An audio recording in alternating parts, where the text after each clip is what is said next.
9 айға созылған мына күйзеліс, жаңа мен баламның 2 баласы есікке үңіліп, есік ашылса әкесі келеді деп, әкеміз келді деген үмітпен отыр. Шерзат оқиғасы бойынша 7 жылға бас бостандығынан айырылған Қалиахмет Дидардың ата-анасы боламыз. 2024 жылы 3 қазан күні болған оқиғада менің балам Қалиахмет Дидар 2 бөлесімен Моншадан шығып, жол жөнекей Қамажай дүкеніне кірген, сыра сатып алу мақсатында. Бұлар келген кезде 3 бөле Қамажай дүкенінің алдына келіп тоқтаған кезде, сол жерде Әскентай Дархан, Тоқтабаев Нұрбол, Қаржаубай мырза және марқұм Нұрғанат Бекбаев тұрған екен. Бұл кісілер келіп тоқтайды, ол кісілермен амандасады. Сөйтіп 3 бөле дүкенге кіріп кетеді, Қамажай дүкеніне. Дүкенге кірген кезде, бұл кісілер кіріп кеткен сәтте Мерседес автокөлігі келіп тоқтаған екен. Мерседес автокөлігі келіп тоқтайды. Менің балам холодильниктен жаңағы сусынын алып қояды кассаға. Ақшасын төлейтін кезде сатушыны таппайды. Сөйтіп мен балам есікке қарай жүреді. Есікке қарай жүрген кезде Қаржаубай мырза, жаңағы сатушы сырттан кіреді. Қаржаубай мырза келіп кассаға келген сәтте далада айғай шу шығып кетеді. Сол кезде Қаржаубай мырза, мен ештеңе сатпаймын, шығыңдар деп бұл кісілерді шығарады. Шығарған кезде, яғни сыртта жаңағы Шерзат марқұмның достары болған екен. Соны жаңағы сотталушылардың біреу ұрады. Бірақ менің балам оларды ұрғанын, соққанын ештеңе көрмейді. Менің балам шыққан сәтте Қаржаубай мырза жаңағы өз сөзінде айтып өтті, қорғану мақсатында пышақ алып шығады дүкеннен. Менің балам сол пышақты көріп қалады да Қаржаубай мырзаның қолынан ұстайды. Бұныңыз не аға деген мақсатта ұстайды. Сол сәтте менің баламды Белғожаев Шыңғыс капюшоннан тартады.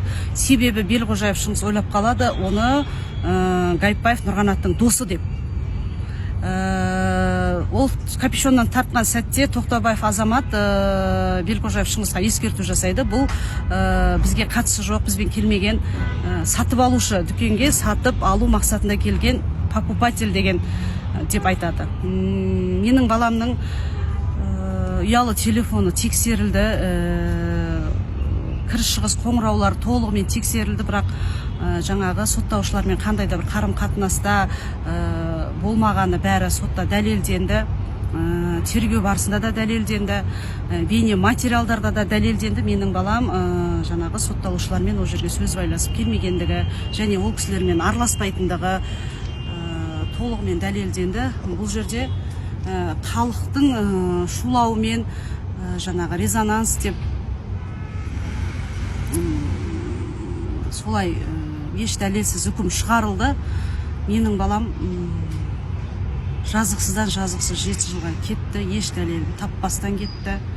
Біз тек қана құзырлы органдардан әділдік сұраймыз, әділдік іздеп жүрміз. Сотта еш дәлел табылмады. Менің баламның кәмелет жасқа толмаған 2 баласы бар екені де ескерілмеді. Отбасының асыраушысы екені де ескерілмеді.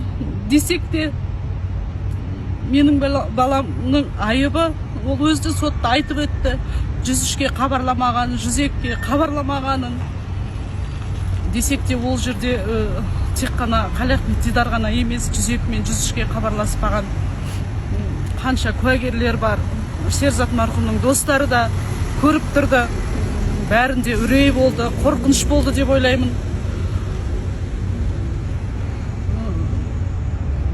9 айға созылған мына күйзеліс, жаңа мен баламның 2 баласы есікке үңіліп, есік ашылса әкесі келеді деп, әкеміз келді деген үмітпен отыр. Қазіргі таңда біз жаңа апелляциялық шағымға жаңағы сеніп отырмыз. Енді біздің баламыз жаңа сот төрағасы, жаңа құзырлы органдар әділетсіздік шешім қабылдады. енді оның жаңағы іс-әрекеттерінің бәрі дәлелденді. Жаңағы банядан кірген, шыққан, магазинге кірген, шыққан, жаңағы бейне бақылауларды, еще жаңағы телефонда кірген кіріс шығыстардың бәрі дәлелденді. Біз енді ол сотқа басынан аяқ қатыстық. Сотқа басынан аяқ қатысқанда да жаңағы сотталушы 9 адам, соның ішіндегі 8 балада жаңағы Дидардың ешқандай қатысы жоқ екенін Қаржабай мырза да айтты. Жаңағы Дидарды көрдім балалардың арасынан, бірақ қолынан ешқандай іс-әрекетін байқамадым. Қолында жаңағы пышақ, мылтық деген сияқты басқа да зат болғанын байқамадым деді. Жаңағы бейне бақылаудан да, телефондан да бәрі дәлелденді. Біз өзіміз осы уақытқа шейін жаңағы 8 ай жаңағы баламыз жатты, 2 ай жаңағы сот өтті, 2 айда ешқандай бір сотын қалдырған жоқ. Біз қатыстық.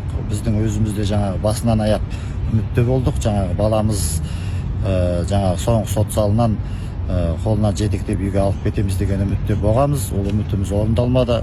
Менің баламды қандай да бір құзырлы органнан, я болмаса РОВД-дан келіп, күшпен қинап үйтіп үйден алып кетпеді. Сен жаңағы кінәлісің, жаңағы жауапқа тартыласың деген сөздер болмады. 9 қазан күні менің балам өз аяғымен, 2 бөлесімен, өз еркімен түсінік беруге барды. Талғар қаласында жаңа РОВД-ға басында куәгер болды, куәгер деді. Содан 17 қазан күні менің баламды қамады ғой. 12 қазан күні жаңағы Қаржабай мырзаның үйі өртенді. 17 қазан күні менің баламды жаңағы жауап алуға шақырып, сол жерде қамауға алды ғой. Енді бұл жерде қоғамдық резонанс, қоғамдық шу шықты, халық арасында дау шықты.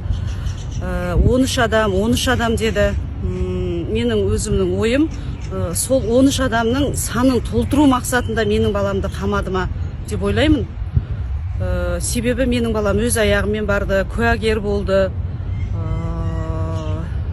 Содан алды да 17 қазан күні қамады.